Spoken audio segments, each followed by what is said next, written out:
அப்ப இயேசு கிறிஸ்துவானவர் ஊழியம் செய்த நாட்களில் தன் சீஷர்களுக்கும் சரி, தன்னோடு கூட இருக்கிறவர்களுக்கும் ஊமைகளாய் மறைமுகமாய் தன்னுடைய பாடு மரணத்தை பேசிக்கொண்டே இருந்தார். நான் மரிப்பேன், ஆனா உயிர் தெழுவேன். யோவான் 16ஆம் அதிகாரம் முழுவதும் அந்த அதிகாரத்தை வாசிச்சு பாருங்க. உண்மையா உங்களுக்கு கொஞ்சம் குழம்பும், அப்படியே கொஞ்சம் புரியாத மாதிரியே இருக்கும். புரியாது உங்களுக்குலாம். வீட்டில் போய் வேணா வாசிச்சு பாருங்க. ஆமென். யோவான் சுவிசேஷம் 16ஆம் அதிகாரம் பிதா, குமாரன், பரிசுத்த ஆவியை குறித்து அதிகமாக இதில் சொல்லப்பட்டு இருக்கும். அல்லேலூயா. அப்ப அதை சொல்லி முடிச்ச கடைசி ஆண்டவர் சொல்லும் பொழுது, சில காலம் என்னை காணாது இருப்பீர்கள், எல்லாரும் என்னை பார்த்து புலம்புவீர்கள், ஐயோ இல்லையேன்னு சொல்லி, ஆனா மறுபடியும் என்னை கண்டுகொள்ளுவீர்கள். கைகளை உயர்த்தி வராமன்னு சொல்லுங்க. ஆண்டவர் ஊமையா பேச, சில காலம் என்னை பார்க்காம இருப்பீங்க, ஆனா சில காலம் மறுபடியும் என்ன பண்ணுவீர்கள், என்னை கண்டுகொள்ளுவீர்கள். அப்ப அவருடைய பாடு மரணத்தை அவர் மரித்த பிறகு அந்த இடைப்பட்ட அந்த சில நாட்களை குறித்து ஆண்டவர் பேசுகிறார். ஆனா நான் 3வது நாள் உயிர் தெழுவேன் என்பதை குறித்து மறைமுகமாய் பேசுகிறார். ஒரு ஆமென். அல்லேலூயா. ஆனாலும் இயேசு கிறிஸ்துவோட இருந்தவர்களுக்கு என்ன ஆகல, கொஞ்சம் இல்ல, ரொம்பவே புரியல. இயேசு கிறிஸ்து மரிப்பதை கண்களினால் பார்த்தார்கள். இயேசு கிறிஸ்து மரிப்பதை கண்களினால் பார்த்தார்கள். அந்த ஓய்வு நாள் வரக்கூடியதற்கு முன்பதாகவே அதிகாரிகள் வந்து சொல்றாங்க, அவன் உயிரோடு இருக்கிறானா இல்லையா, ஏன்னா மரிப்பதற்கு சாத்தியமே கிடையாது. ஏன்னா சிலுவையில அறையப்பட்டார்கள் என்று சொன்னால் ரொம்ப நேரம் துடித்து தான் மரிப்பார்கள், உடனே ஜீவன் போகாது. அதனாலதான் உடனே கட்டளைகள் பிறக்கப்பட்டது. அவருடைய ஜீவன்கள் மருத்துவ ரீதியாக அவருடைய ஜீவன்கள் வந்து அப்படியே கால்களில் வந்து இருக்கும் அந்த உயிர் கடைசி நேரத்துல. அப்போ அவருடைய எலும்புகளை முறிக்கும் பொழுது அந்த ஜீவன் என்னாகும், முழுமையாக அவர்களை விட்டு பிரிந்து. அதனாலதான் அவங்க சொல்றாங்க, அவருடைய கால்களை முறியுங்கள் என்று சொல்லி. உடனே இந்த 2 கல்லர்களுக்கு என்ன பண்றாங்க, அங்க இருக்கிறவர்களுக்கு கால்களை முறிக்கிறாங்க. ஆனா இயேசுவினிடத்தில் வந்து பார்த்தாலோ ஜீவன் போயிருந்தது பார்த்து ஆச்சரியப்பட்டார்கள். உடனே டவுட்ல ஈட்டி எடுத்து விலா எலும்புல என்ன பண்ணு, நீ குத்திப்பார். அப்போ ஈட்டி எடுத்து விலா எலும்புல குத்தும் பொழுதுதான் ரத்தமும் தண்ணீரும் புறப்படுது நம்ம ஆண்டவருடைய சரீரத்தில் இருந்து. சத்தமா ராமன் சொல்லுங்களேன். வேதம் இயேசு கிறிஸ்துவின் வாழ்க்கையில பிறக்கும் பொழுதும் தீர்க்க தரிசனம் நிறைவேறினது, அவர் மரித்த பிறகும் நிறைவேறினது. கையை தட்டி ஆமென். நீ கர்த்தர் உன்னை பார்த்து சொல்லுகிறா, நீ பிறப்பதற்கு முன்பதாகவே தீர்க்க தரிசனம் உன்னை குறித்து நிறைவேறி கொண்டிருக்கிறது. உன் ஜீவன் முடிந்த பிறகும் அவருடைய வார்த்தை நிறைவேறும். எத்தனை விசுவாசிக்கிறீங்க? ஹல்லேலூயா. அவர் சொன்ன ஒரு வார்த்தை கூட தரையில விழுந்து போகவே போகாது. நீதிமானுடைய எலும்புகள் முறிக்கப்படுவதில்லை என்கிற வார்த்தை அந்த நேரத்தில் உறுதி பண்ணப்பட்டது. ஆமென். அப்ப இயேசு கிறிஸ்து மரித்தார். உடனே அவருடைய சீஷர்கள் அவரை வாங்கி சிலுவையிலிருந்து இறக்கி இதுவரைக்கும் யாரும் வைக்கப்படாத ஒரு புதிய கல்லறையை இயேசுவுக்காக கொடுத்தார்கள். ஒரு ஆமென் சொல்லுங்க. அந்த நாட்களிலே எப்படி பழக்க வழக்கங்கள்னா, மரித்தவர்களை சீலையினால் சுற்றுவார்கள். சீலையினால சுற்றி அவர்கள் மீது நல்ல பரிமள தைலங்கள், சில தைலங்களை ஊற்றி வைப்பது வழக்கம். அப்படி இயேசு கிறிஸ்துவை என்ன பண்ணினாங்க, சீலையில நல்லா சுற்றுகிறார்கள். சுற்றி இயேசு கிறிஸ்துவை கொண்டு எங்க போய் வைக்கிறாங்க, நல்லா கொஞ்சம் கவனிச்சு பாருங்களேன். இயேசு கிறிஸ்துனுடைய அசைவுகள் எதுவுமே இல்லை. அது வரைக்கும் நம்மளோட வாழ்ந்தவர்கள் ஜீவன் இல்லாமல் போகும் பொழுது ரொம்ப நேசிச்சவங்க, அது எவ்வளவு வேதனையா இருக்கும். அவங்களை உயிரோட பார்த்து விட்டு உயிர் இல்லாமல், அசைவுகளே இல்லாமல் அவர்கள் இருக்கும் பொழுது, அவர்களை தொடும் பொழுதோ, அவங்களை பார்க்கும் பொழுதோ அந்த வேதனைக்கு அளவே இல்லை. இயேசு கிறிஸ்து கையை உயர்த்தின அற்புதம், நடந்த அற்புதம், பலத்த அற்புதங்கள் நடந்துச்சு. ஆனா இயேசு கிறிஸ்துவினுடைய அசைவுகளை பாராத ஒரு நேரம் வந்துச்சு. இயேசு கிறிஸ்துவினுடைய அசைவுகளை சீஷர்கள் தூக்குறாங்க. இயேசு கிறிஸ்து எப்படியே இருக்கிறார், இந்த சரீரம் மட்டும் எப்படி இருந்திருக்கும். அழுகுறாங்க, வேதனையோட அழுகுறாங்க. கல்லறையில கொண்டு வச்சாச்சு, கல்லறையுடைய கல்லையும் பூட்டி வச்சாச்சு. அவ்வளவுதான், முடிஞ்சு போச்சு. எல்லாரும் தன் வீட்டுக்கு புறப்பட்டு போனார்கள். 1 நாள் ஆனது, 2 நாள் ஆனது, 3ஆம் நாள் அதிகாலையிலே மகதலேனாள் மரியாளும், யாக்கோவின் தாயாகிய மரியாளும், இன்னும் சொல்லப்பட்ட இன்னொரு சகோதரியும் பரிமள தைலத்தை எடுத்துட்டு வேகமா வர்றாங்க. ஏன் பரிமள தைலத்தை எடுத்துட்டு வேகமா வர்றாங்க? இயேசுனுடைய சரீரத்துல ஒரு நாளும் என்ன வந்துடக்கூடாது, அந்த வாடை வந்துவிடக் கூடாது. அந்த சரீரத்துல எதை ஊற்ற வேண்டும்? தைலத்தை ஊற்ற வேண்டும் என்று சொல்லி வேகம் நல்லா கவனித்துக்கொள்ளுங்க. வேகமாய் அவர்கள் புறப்பட்டு வந்து கொண்டு இருக்கிறார்கள். தூரத்திலே வரும் பொழுது அவர்கள் மனசுல இந்த காரியங்களாம் இருந்திருக்கும். ஏன்னா வேதம் தெளிவாய் சொல்லுகிறது. யோவான் 20ஆம் அதிகாரத்துல, யாரும் பார்க்க வேண்டாம், நான் சொல்லிக்கிட்டே போயிட்டே இருக்கிறேன். 20ஆம் அதிகாரத்துல அது பெரிய கல்லா இருந்ததாம். ஒரு ஆமென் சொல்லுங்களேன். பெரிய கல்லா இருந்தது. அப்ப கல்லறைக்கு நேரா இவர்கள் புறப்பட்டு போகிறாங்க. தூரத்திலே பார்த்தாங்க, யார் அந்த கல்லை புரட்டி தள்ளினது என்று பேசுகிறார்கள். ஒரு ஆமென் சத்தமா சொல்லுங்களேன். யார் அந்த கல்லை புரட்டி தள்ளப்பட்டது? அப்போ இன்றைக்கு ஆண்டவர் ஒன்ன பார்த்து தெளிவாய், ஒவ்வொரு வார்த்தையுமே தீர்க்க தரிசனமா இருக்கும். இதுல நல்லா கவனித்துக்கொள். அப்போ இன்றைக்கு நீ ஒரு காரியமாய் உன் வாழ்க்கையில, சின்ன காரியமோ பெரிய காரியமோ, நீ போகும் பொழுது உன் வாழ்க்கையில் இருக்கிற எப்பேற்பட்ட கல்லுகளோ எப்பேற்பட்ட அடைப்புகளையோ கர்த்தர் அதை இனி வரக்கூடிய நாட்களிலே, நாளைய தினத்திலேயே, இன்றைய தினத்திலேயே, வரக்கூடிய மாதத்திலேயோ எப்பேற்பட்ட கல்லா இருந்தாலும் நீ புரட்ட மாட்ட, அது புரட்டி தள்ளப்பட்டு இருக்கும். நல்ல கையை தட்டி ஒரு ஆமென் சத்தமா சொல்லுங்களேன். ஹல்லேலூயா, ஹல்லேலூயா. அது புரட்டி தள்ளப்பட்டு இருக்கும். இவர்கள் சொன்னாங்க பெரிய கல் என்று பேசிக் கொண்டு வந்தார்கள். ஒரு மனசுல நினைச்சிருக்கலாம், வரும்பொழுது பேதுருவை நான் கூப்பிடல, யாக்கோபை கூப்பிடல, சில ஆண் சகோதரர்களை எங்களுக்கு துணையா நான் கூப்பிடல, எப்படி அந்த கல்லை தள்ளுவோன்னு எனக்கு தெரியல, ஏதோ ஆர்வத்துல தைல குப்பியை தூக்கிட்டு வந்துட்டோம், எப்படி அந்த கல்லை புரட்டி தள்ளுவோன்னு சொல்லி பல சிந்தனையோட வந்திருக்கலாம். இன்னைக்கு கர்த்தர் உங்களை பார்த்து தீர்க்க தரிசனமா சொல்லுகிறா, என் அருமையான சகோதரனே, உன் எதிர்காலத்தை குறித்து சில தரிசனங்கள், சில எண்ணங்கள் உனக்குள்ள கையை தட்டாத, சில எண்ணங்கள் உனக்குள்ள இருக்கலாம். எப்படி இது ஆகும், எப்படி இதை செய்ய போறேன், என் பிள்ளைக்கு என் கையில இருக்கிற பணத்தை கொண்டு அவனுக்கு இதை நடத்த முடியுமா, இதை செய்ய முடியுமா, திருமணத்தை இப்படி நடத்த முடியுமா, எப்படி பல காரியத்தின் வலையா இந்த ஆராதனைக்குள்ள நீ கடந்து வந்திருக்கலாம். கர்த்தர் சொல்லுகிறார், நீ நினைக்கிற காரியம் எதுவும் அல்ல, நீ நினையாத பெரிய அற்புதத்தை கர்த்தர் உனக்காக செஞ்சு முடிச்சு வச்சாச்சு. தலைக்கு மேல இப்ப கையை தட்டி ஹல்லேலூயா. அதே சந்தோஷத்தோட பக்கத்துல சிரிச்சு சொல்லுங்க, இனி எதையும் செய்ய வேண்டாம், எல்லாமே செய்து பட்டு விட்டது. எத்தனை விசுவாசிக்கிறீங்க? இனி உனக்காக வேலையை தேடலாம், ஆனா ஏற்கனவே வேலை ஆயத்தமா இருக்கு. ஏற்கனவே மிகப்பெரிய சம்பூர்ணங்கள் நமக்காக வைக்கப்பட்டு இருக்கிறது. இவங்க யோசிச்சுட்டு வந்திருக்கலாம், ஆனா போய் பார்க்கறாங்க, கல் திறக்கப்பட்டு இருக்கிறது. இன்னைக்கு கர்த்தர் தீர்க்க தரிசனம் சொல்லுகிறார், உனக்கு முன்பதா இருக்கிற கல் ஏற்கனவே புரட்டி தள்ளப்பட்டு விட்டது. நல்ல சத்தமா சொல்லுங்களேன். ஹல்லேலூயா, ஹல்லேலூயா. இன்னைக்கு ஆண்டவர் மறுபடியும் உன்னை பார்த்து சொல்லக்கூடிய ஒரு காரியம், உன் கண்கள் அதிசயங்களை காணும். ஏன்னா இவங்க புரட்டி தள்ளி உள்ள போய் சில வேலைகளை செய்யணும் இவங்க நினைச்சாங்க, ஆனா அவர் பெரியவர். வேதம் சொல்லுகிறது, நீங்கள் என்னை தெரிந்து கொள்ளவில்லை, நானே உங்களை தெரிந்து கொண்டேன். நீ வந்து கல்ல புரட்டி என் சரீரத்துல நீ தைலத்தை ஊற்ற வேண்டும் அவர் முன் குறிக்கல. ஹல்லேலூயா. அவர் ஏற்கனவே எழும்பியாச்சு. ஒரு ஆமென் சொல்லுங்க. அவர் ஏற்கனவே போயாச்சு. ஒரு ஆமென் சத்தமா சொல்லுங்க. ஹல்லேலூயா. அவர் உங்களை அவர் தெரிந்தெடுத்து வைத்திருக்கிறார். நீங்க ஆண்டவருக்காக 5 கொடுக்கணும்னு நினைக்கிறதுக்கு முன்பதாகவே கர்த்தர் உனக்காக 50 கொடுத்து வச்சிருக்கிறாரு. எத்தனை புரியுது? நீங்க ஆண்டவருக்காக ஒரு ஊழியம் செய்யணும்னு நினைக்கிறதுக்கு முன்பதாகவே கர்த்தர் உனக்காக பல வாசலை திறந்து வச்சிருக்கிறாரு. ஆமென், ஹல்லேலூயா. நம்ம செய்து சாதாரணம். நான் 40 கிலோமீட்டர் போயிருக்கிறேன்னா அது எனக்கு பெருசா இருக்கலாம். ஆண்டவர் எனக்கு எத்தனையோ கிலோமீட்டர்ல இருந்து கர்த்தர் கொண்டு வரணும் அவர் திட்டமிட்டு வச்சிருக்கிறாரு. எத்தனை பேருக்கு விளங்குது? ஆமென். நீங்க ஆண்டவருக்காக நான் இதை செய்யறேன்னு சொல்லி நீங்க போறீங்க, ஆனா கர்த்தர் சொல்ல உனக்காக பெரிய காரியங்களை அவர் முன்பதாகவே செய்து வைத்திருக்கிறார். நல்ல கையை தட்டி பிரைஸ் தி லார்ட், ஹல்லேலூயா. ஏன்னா பக்கத்துல தட்டி சொல்லு, அவர் உயிரோடு இருக்கிறார்னு சொல்லுங்க.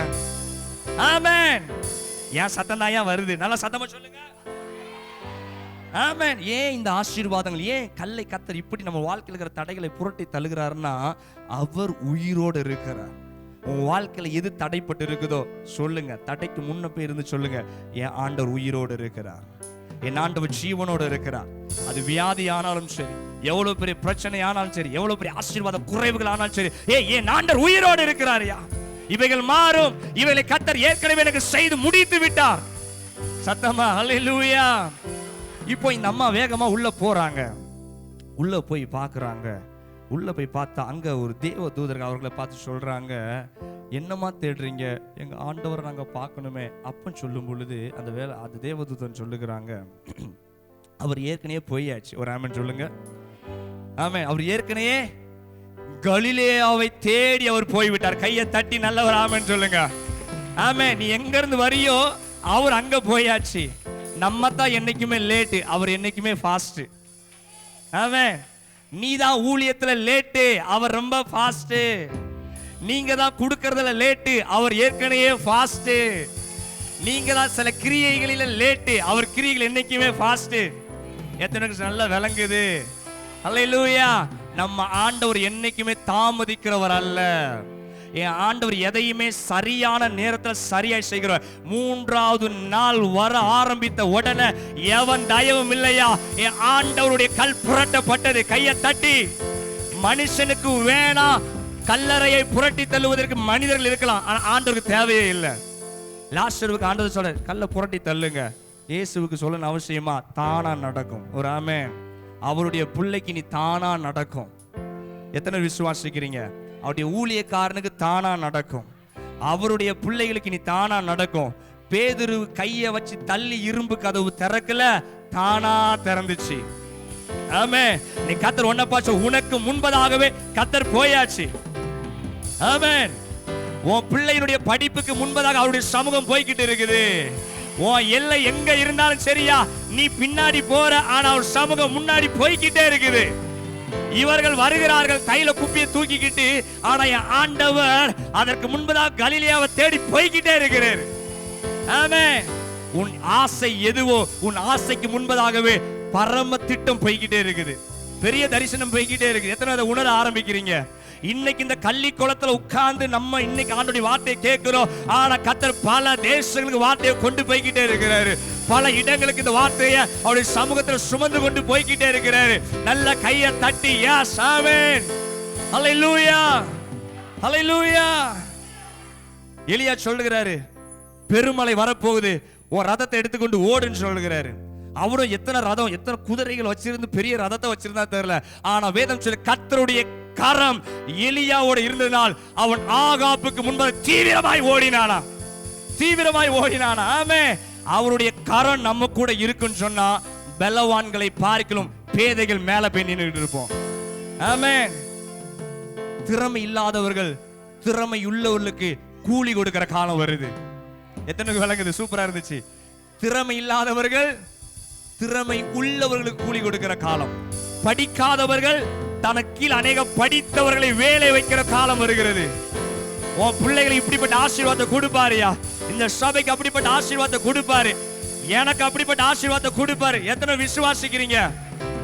ஏன்னா அவர் உயிரோட இருக்கிற. கையை தட்டி அவர் உயிரோட இருக்கிற. சத்தமா சொல்லுங்களேன். ஆமென். யோவான் 20ஆம் அதிகாரம் எடுத்துக்கொள்ளுங்க. யோவான் 20ஆம் அதிகாரம். Price the Lord. யோவான் 20ஆம் அதிகாரம் 4ஆம் வசனத்துல நான் சில வசனங்களை நான் வாசிக்கிறேன். பேதுருவை பார்க்கிலும் மற்ற சீஷன் துரிதமாய் ஓடி முந்தி கல்லறை இடத்தில் வந்து. இப்ப என்ன நடக்குதுன்னா, இந்த மரியாள் வேகமா சீஷர்கிட்ட போய் பார்த்து சொல்றாங்க, ஜோவி சீஷர்களை பார்த்து சொல்றாங்க, நில்லு, இயேசு கிறிஸ்து அங்க இல்ல, இயேசு கிறிஸ்து அங்க இல்ல அப்படின்னு சொல்லி பார்த்தோன்னா உடனே சீஷர்கள் சிலர் என்ன பண்றாங்க, வேகமா பேதுருவும் பெயர் சொல்லாத ஒரு சீஷன் என்ன பண்ணுகிறான், வேகமா 2 ஓடி வர்றாங்க. குட்டு குட்டு குட்டு குட்டு ஓடி வராங்க. ஓடி வந்து கல்லறையின் கல் புரட்டி தள்ளப்பட்டு இருக்கிறது. உடனே பார்க்கிறான். பார்த்தது பெயர் சொல்லப்படாத ஒரு சீஷன் பார்க்கிறான். சீலையை கண்ணு பார்த்துருச்சு. ஒரு ஆமென் சொல்லுங்களேன். இயேசுக்கு வைக்கப்பட்டிருக்கிற சீலையா, அந்த சரீரத்திற்கு மேல இருந்த சீலையை பார்த்துருச்சு. ஆனா உள்ள போல. ஆமென். ஆனா பேதுரு 2ஆவதா வந்தாரு, ஆளா உள்ள போயிட்டாரு. கையை உயர்த்தி ஒரு ஆமென் சொல்லுங்களேன். 2ஆவது ஆளா வந்தாரு, ஆளா உள்ள போனார். இன்னைக்கு கர்த்தர் ஒன்ன பார்த்து சொல்லுகிறாரு, நீ 2ஆவது இடத்துல நீ இருந்திருக்கலாம், ஏன் கடைசி வரிசையில இருக்கலாம். ஆனா கர்த்தருடைய அபிஷேகம் உன் மீது இறங்கி வருகிறது.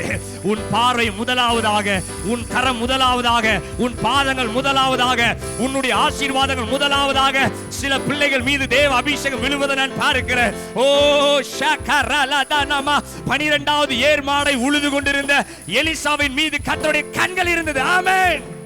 ஹல்லேலூயா. Praise the lord. பேதுரு உடனே போய் பார்க்கறாரு, சீலை சுத்தப்பட்டு இருக்குது. ஆமென். உடனே போய் பார்த்தோன்னா அந்த சகோதரியும் கீழே தொடர்ந்து நான் வாசிக்கிறேனே, சீலையில் கிடக்கிறதையும் அவருடைய தலையில் சுற்றியிருந்த சீலை மற்ற சீலைகளுடைய வைத்திராமல் தனியே ஒரு இடத்தில் சுருட்டி வைத்திருக்கிறதை கண்டான். இப்ப இயேசு கிறிஸ்துடைய சரீரத்தில் எல்லாம் கவனிங்க, சுத்தப்பட்டிருக்கிற சீலைகள் தலையிலிருந்து கால்கள் வரைக்கும் 2 பகுதியாய் சுற்றப்பட்டிருந்தது. தலைக்கு மட்டும் தனி, கழுத்திலிருந்து பாதத்துக்கு தனி. இப்போ இயேசு உயிர் தெழுந்த பிறகு அவர் வெளியே கடந்து போயாச்சு. ஆனா சீலை எங்க வைக்கப்பட்டிருந்தது? கட்டுகள் எங்க வைக்கப்பட்டிருந்தது? கல்லறைக்குள்ளாக. இனி கர்த்தர் உனக்கு தீர்க்க தரிசனமா சொல்லுகிறா, கர்த்தருடைய காரியத்தின் வழியே நீ கடந்து போகும் பொழுது உனக்கு அநேக கட்டுகள் இருக்கலாம், அநேக பிரச்சனைகள் இருக்கலாம். ஆனா கட்டுகள் இருக்கும், கட்டுகளுக்கு மத்தியில கர்த்தர் உன்னை விடுதலை பண்ணி போய்கிட்டே இருக்க வைப்பாரு. எத்தனை பேர் புரியுது? அல்லேலூயா. செங்கடல் என்கிற ஒரு பெரிய பிரச்சனை இருந்துச்சு. ஆண்டவர் செங்கலுக்கு நடுவாக தான் கூட்டிட்டு போனாரு. ஆனா கை வச்சா எது படுது? செங்கடல். எத்தனை பேர் புரியுது? ஒரு ஆமென் சொல்லுங்களேன். 2 செங்கடல் 2 பக்கம் மதிலா இருந்துச்சா, கைய வச்சா எது படுது? ஆனா ஒரு சேதமும் உண்டாகல. இன்னைக்கு கர்த்தர் சொல்லுகிறா, எவ்வளவு பெரிய நுகமானாலும் எவ்வளவு பெரிய கட்டுகள் ஆனாலும் உன் கூடயே இருந்தாலும் அது உன்னை சேதப்படுத்தாது. நல்ல சத்தமா ஆமென் சொல்லுங்களேன். சீலைகள் அங்கேதான் இருந்துச்சு, ஆனா ஆண்டவர் அங்க இல்ல, அவர் போய்கிட்டே இருக்கிறார். ஆமென்.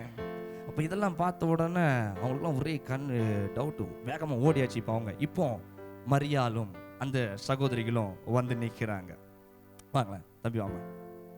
இப்போ வந்து கல்லறைக்குள்ள எல்லாம் பார்த்துட்டு போனாங்க. இவங்க பேதுரு எல்லாம் ஓடியாச்சு, குடுன்னு போயாச்சு. போயிட்டு இருக்கும்போது இப்போ மரியாள் என்ன பண்ணுகிறா, கல்லறைக்குள்ள கோகை மாதிரி இருக்குன்னு வச்சுக்கோங்களேன். கல்லறைக்குள்ள மரியாள் வந்து பார்க்கறா, கூட இருக்கிறவங்க வந்து வராங்க. அப்போ வேதத்துல சொல்லப்பட்டிருக்குது, அவருடைய தலை பக்கத்திலையும் பாதத்துக்கு அருகாமலையும் 2 தேவதூதர்கள் நின்றாங்க. இவன் தான் தேவதூதர்கள் வச்சுங்க, 2 பேர்ல ஒரு ஆள் வச்சுங்க. 2 தேவதூதர்கள் நின்று கொண்டு இருக்கிறாங்க. அப்போ இந்த அம்மா பாக்குறாங்க. தேவதூதர் பார்த்தோன்னே தேவதூதர் கேட்கிறாரு, என்னம்மா எதை தேடுத அப்படின்னு சொல்லி கேட்டோன்னே இந்த அம்மா சொல்றாங்க, மரியாள் சொல்றாங்க, இயேசுவை வச்ச யாரோ தூக்கிட்டு போயிட்டாங்கன்னு தெரியல, எங்க போனாங்கன்னு தெரியல, இயேசுவை இங்க காணவே இல்லை. அப்படி சொல்லும் பொழுது அவள் எப்போ இயேசுவை காணோம் என்று சொன்னாலோ அவளுக்கு பின்னதாக அவள் திரும்பி பார்த்த மாத்திரத்துல என் இயேசுவானவரை அவள் கண்டுகொண்டாள். நல்ல கையை தட்டி எஸ் எஸ். இன்னைக்கு கர்த்தர் உன்னை பார்த்து தீர்க்க தரிசனமா சொல்லுகிறார், உன்னுடைய அருகாமையிலேயே உன்னை உருவாக்கின கர்த்தரை நீ கண்டுகொள்ளுவாய். இப்படியா கையை தட்டு தலைக்கு மேல. எஸ், உன்னுடைய அநேக நாள் அலைச்சல்கள் இனி அலைச்சலா இல்ல. மிக அருகில உன் அற்புதம், மிக அருகில ஒரு எழுப்புதல், மிக அருகில ஒரு பெரிய ஆசீர்வாதத்தை கர்த்தர் வச்சிருக்கிறார். ஆமென். எத்தனை சந்தோஷமா இருக்கிறீங்க? பக்கத்துல பார்த்து சொல்லு, இனி உன் அருகிலே அற்புதம். நமக்கு அருகாமையில பல ஆத்துமாக்களை கர்த்தர் வச்சிருக்கிறார். நம்புற பிள்ளைங்க மட்டும் பிரைஸ் தி லார்ட், ஹalleluya. இயேசு கிறிஸ்து அருகாமையில பார்த்ததுதான் மரியாளுக்கு கெட்டி பிடிக்கணும்னு தோணி இருக்கும், தொட்டு பார்க்கணும் தோணி இருக்கும். தொட வந்தவன் இயேசு சொல்றார், என்ன தொடாத, என்ன பண்ணாத, என்ன தொடாத, நான் இன்னும் தேவ சமூகத்துல போகல. தரிசனத்தை கர்த்தர் சகோதரிகளுக்கு கர்த்தர் கொடுத்தார். தரிசனம் சகோதரிகளுக்கு. அல்லேலூயா. நீங்க ஸ்திரீகளை கர்த்தர் ரொம்ப நேசிக்கிறார், உங்களையும் ரொம்ப நேசிக்கிறார். இன்னைக்கு ஆண்டவருடைய சமூகத்துல நீ கர்த்தர் தெளிவாய் சொல்லுகிற காரியம், உன் அருகாமையிலேயே அற்புதம், உன் அருகாமையிலேயே அற்புதம். நீ வேற எங்க அற்புதத்தை தேடி போகாதீங்க, வேற எங்க சுகத்தை தேடி போகாதீங்க. வருமானம் இதுவா, இவ்வளவு காரியத்தை செஞ்சாதான் வருமானமா? அவருடைய பிள்ளைக்கு இருக்கிற இடத்திலே வருமானத்தை அதிகப்படுத்தி தரக்கூடிய ஆண்டவர். நீ இருக்கிற கிராமத்திலே உன்னை பெரிய முதலாளி அவரால் மாற்ற முடியும். நீ இருக்கிற சின்ன கிராமத்துக்குள்ளேயே அநேகருக்கு உன் கரத்தை உயர்த்தி தர முடியும். ஆமென், ஹalleluya. கிடைச்சா போதுன்னு போன ரூத்தை தான் ஆண்டவர் பெரிய ஆசீர்வாதங்களை கொடுத்தார். நம்ம ஆண்டவர் கேளுங்க, நம்ம ஆண்டவர் கிடைச்சா போதும் என்கிற வாழ்க்கையில நம்மளை வைக்கல, கிடைக்காத ஆசீர்வாதத்தை கூட கிடைக்கும் என்று சொல்லக்கூடிய ஆண்டவர். எத்தனை பேர் புரியுது? இப்படியா கை தட்டணும்? ஆமென். சாப்பிடும் பொழுது ஏக்கத்தோட சாப்பிடலாம். நம்மலாம் எங்க இருந்து இப்படி வருவோம்? நம்மலாம் எப்படி நடந்து போகும்போது நினைக்கலாம், நம்மலாம் எப்படி எந்த வாய் கேட்டுச்சோ அந்த வாய்க்கு நீ கத்த சொல்லுகிறா, உன் தூரத்தில் அற்புதம், உன் அருகாமையில. ஐயோ, நல்ல கையை தட்டி எஸ், ஆமென், ஹalleluya, ஹalleluya. சத்தமா சொல்லுங்களேன். பெதஸ்தா குளத்துல முடவன் காத்திருந்தான். கீழே கிடக்கிற குளம் எப்ப கலங்கும்? பல படிக்கட்டு தாண்டி அந்த முடவன் நடந்து போகணும். அவன் கண்ணு தூரத்திலே இருந்துச்சு, ஆனா இயேசு பக்கத்திலேயே இருந்தாரு. ஆமென். அந்த முடவனுடைய அற்புதம் தூரத்தில் இல்லையா, பக்கத்துல. கையை தட்டி ஹல்லேலூயா. நீ கர்த்தர் உங்களை பார்த்து சொல்லுகிறா, உன் அற்புதம் அருகாமை இல்லையே. நீ இருக்கிற இடத்துல ஆண்டவர் கண்டுகொள்ளுங்க. நீ எங்கெங்கயோ தேடிக்கிட்டு இருக்கோம். அந்த வேலை கிடைச்சாதான் எனக்கு மேன்மையா, இவங்க உதவி செஞ்சாதான் மேன்மையா? அவர் நினைச்சா மட்டும்தான் மேன்மை. அவர் எங்க இருக்கிறாரு? உன் அருகாமலே தான் இருக்கிறார். தேவ சமத்துல முழங்கால் படியேடு, தேவ சமத்துல கண்ணை மூடு, தேவ சமத்துல உட்கார்ந்து வேதத்தை வாசி. அவர் இறங்கி வருவார். ராஜாக்கள் வேணா இறங்கி வராமல் இருக்கலாம். என் ஆண்டவர் ஸ்தேவானுக்கு அருகாமையில, என் ஆண்டவர் ஸ்தேவானுக்கு அருகாமையில இருந்தாரையா. எஸ் கைகளை தட்டு. உலகம் இன்னைக்கு உன்னை தூர வைக்கலாம். என் ராஜா உன்னை தூர வைக்கிறவர் அல்லவே அல்ல. ஸ்தானத்தையோ ஜாதியோ பெருமையோ சம்பாத்தியத்தையோ உயர்வையோ பார்க்கிறவர், நம்ம ஆராதிக்கிறவர் அல்ல. ஹல்லேலூயா. இந்த பரலோக சாட்சி சபைக்கு வந்திருக்கிற பிள்ளைகளுக்கும், இதை நிகழ்ச்சியின் மூலமாய் பார்க்கிற பிள்ளைகளுக்கும் கர்த்தர் சொல்லுகிற ஒரு வார்த்தை, உன் ஆண்டவர் உன் சமீபமாய் இருக்கிறார். ஆமென். ஏன்னா என் ஆண்டவர், சத்தமா சொல்லுங்க, அங்க கை காமிச்சு சொல்லிடாதீங்க, என் ஆண்டவர் உயிரோடு இருக்கு. நல்ல கைகளை தட்டி எஸ் கர்த்தர் நம்மளை ஆசீர்வதி. ஆமென். Praise the lord. ஹல்லேலூயா. எத்தனை விசுவாசிக்கிறீங்க என் ஆண்டவர் ஜீவனோட இருக்கிறாரு? கலக்கத்தோட வந்தோம் பாஸ்டர், சில கேள்விக்குறிகளோட நான் வந்திருக்கிறேன், சில தயக்கத்தோட வந்திருக்கிறேன். இருதயம் முழுவதும் வார்த்தை இருக்குது. அந்த வார்த்தையெல்லாம் என் வாழ்வு ஆகணுமா? கர்த்தர் சொல்கிறார், வாழ்வு மட்டுமல்ல, உன் சந்ததிகள் சந்தானங்களுக்கு அவருடைய வார்த்தையை கர்த்தர் மகிமையாய் காட்ட போகிறார். நல்ல கைகளை தட்டி பிரைஸ் தி லார்ட். ஹல்லேலூயா. அப்படியே முழங்கால் படியிடுவோமா? எல்லாம் தேவ சமூகத்துல முழங்கால் படியிட்டு இன்னைக்கு இந்த வார்த்தையை கொஞ்ச நேரம் தான் நம்ம தியானிச்சோம். இன்னைக்கு ஆண்டவர் சமூகத்துல என்னோட ஆண்டவர் பேசினார். நான் என் சொந்தத்தை நினைச்சு நான் சோர்ந்து போய் இருந்தேன். என் குடும்ப பின்னணியத்தை நினைச்சு நான் சோர்ந்து போய் இருந்தேன். இதெல்லாம் எப்படி ஆகும், இதெல்லாம் எப்படி முடியும் என்று சொல்லி ஒரு பெரிய வேதனையோட தான் நான் இருந்தேன். ஆனா இன்னைக்கு கர்த்தர் உன்னோட அவர் பேசுகிற ஒரு வார்த்தை, அவர் ஜீவன் உள்ள தேவன், உன் அருகாமையிலேயே ஆண்டவர் இருக்கிறார். எஸ், எல்லாரும் ஆண்டவர் சமூகத்துல எல்லாம் ஒப்பு கொடு. கொஞ்ச நேரம், ஒரு நிமிஷம் எல்லாம் ஒப்பு கொடுத்து நம்ம செபிக்க போகிறோம். ஓ தேவ மகிமை, தேவ மகிமை, தேவ மகிமை, தேவ மகிமை. ஓ உன் சந்தேகத்தை எல்லாம் தூர எரிஞ்சிட்டு சொல்லுங்க, தைரியமா சொல்லுங்க, என்னை வாழ வைக்கிற தேவன் என் அருகாமையில் இருக்கிறா. ஆகாருக்கு ஆண்டவர் தூர அற்புதத்தை வைக்கல, அவள் அருகாமையிலேயே துறவ வச்சிருந்தான். ஆமே. இன்னைக்கு கர்த்தர் சொல்லுகிறா, உன் அருகாமையிலேயே அற்புதம். ஆமே. நல்ல கைகளை தட்டி பிரைஸ் தி லார்ட். உயிரோடு எழுந்த இயேசுவே, நான் வாழுவே உமக்காகவே. உயிரோடு எழுந்த இயேசுவே, நான் வாழுவே உமக்காகவே. நீர் ஒருவரே ஆண்டவர். சந்தோஷமா? நீர் ஒருவரே ரட்சகர். நீர் ஒருவரே ஆண்டவர். நீர் ஒருவரே ரட்சகர். என்னை தூக்கி எடுத்தீரே சர்வ வல்லவரே. என்னை தூக்கி எடுத்தீரே நீர் சமாதான காரணரே. என்னை தூக்கி எடுத்தீரே நீர் சர்வ வல்லவரே. என்னை தூக்கி எடுத்தீரே நீர் சமாதான காரணரே. நல்ல கைகளை தட்டி என்னை சேற்றிலிருந்து அவர் தூக்கி விடுகிறார். பாவ குழியிலிருந்து, சாபத்திலிருந்து ஒரு ஆசீர்வாதமான உயிர்